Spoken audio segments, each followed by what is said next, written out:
Hi, I'm Jonathan Gifford. I'm here today with Mark Powell, Dr. Mark Powell, the author of The Fifth Phase, an insight-led approach to business transformation. Mark and I go back a bit because we've written 4 books together, but mainly on the theme of what business can learn from the performing arts. So we're here today to talk about data, which is Mark's patch. Mark, can you tell us some more, just briefly, about your long career in consultancy, but your recent involvement with data analytics in particular? Thanks, Jonathan. Yeah, of course. I mean, by background, I am a strategy and transformation consultant. I spent 30 plus years basically working on strategy and business transformation, multi-sectors, but mainly utilities and energy sectors. And then I had a bit of an epiphany more than 10 years ago now, I think, when I ran out of things to do to actually transform organizations because everyone has sort of done it. And at the time, I was working in an organization that had a small but very good analytics practice. And I was working with a water company at the time, and they were basically saying, "Look, how do we improve performance? We've tried everything that's available. What else do we do?" And I had this idea saying, "Well, I've seen these people who do analytics. Let's explore what you could do with it." And I sat down with the board of said company, and we basically remapped them a series of analytics optimization questions. And I just had this sudden realization of, oh my God, this is the next concept in business transformation. So for the last 10 years, I've been basically exploring how do you deploy data analytics to drive business transformation, not as a tool, not as technology, but how do you fundamentally reimagine or rethink what you could do with an organization, how you could transform it and take it to the next level of performance by applying data analytics. So that's kind of where I came from. That's kind of my background. I understand a big part of the fifth phase, as you set it out, is the use of artificial intelligence, AI, to take data analytics to a new level, as it were.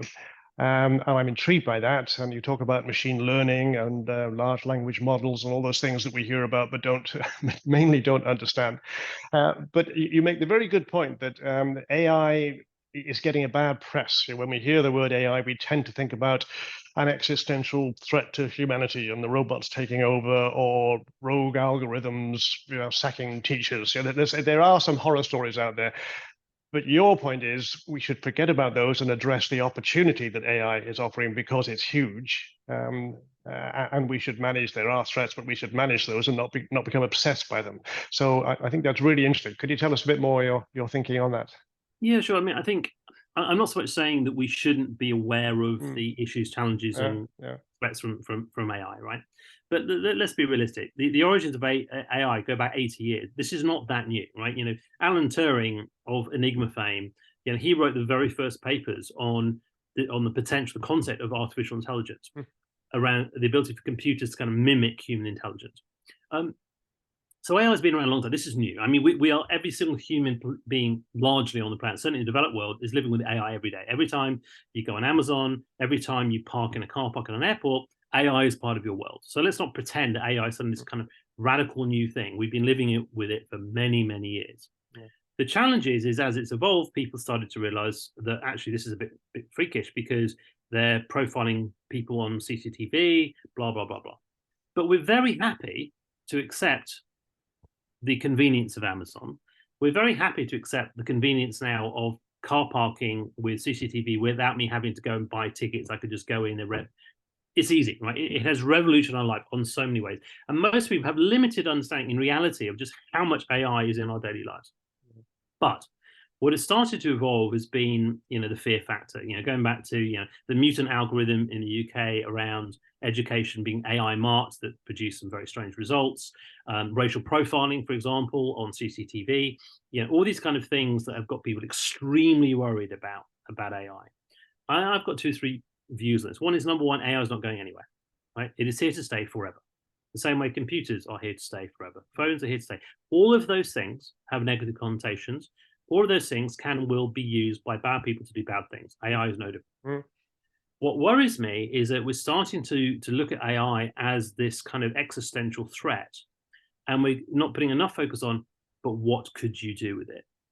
So if you take healthcare as an example, I mean, I work with an organization in the US that has some incredible AI technology that enables you to effectively link together every known drug ever developed with every known morbidity any human has and the ability to therefore link together an individual's own kind of biochemistry that will enable you to repurpose drugs to basically, solve their medical problems. And if you take it, one drug that might work for me for cancer actually could work for you for multiple sclerosis, because our biology is very, very different. Now, that technology has the potential to save millions of lives, millions globally.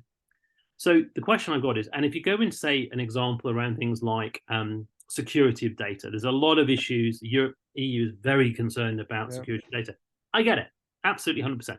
But let me put it on a different context.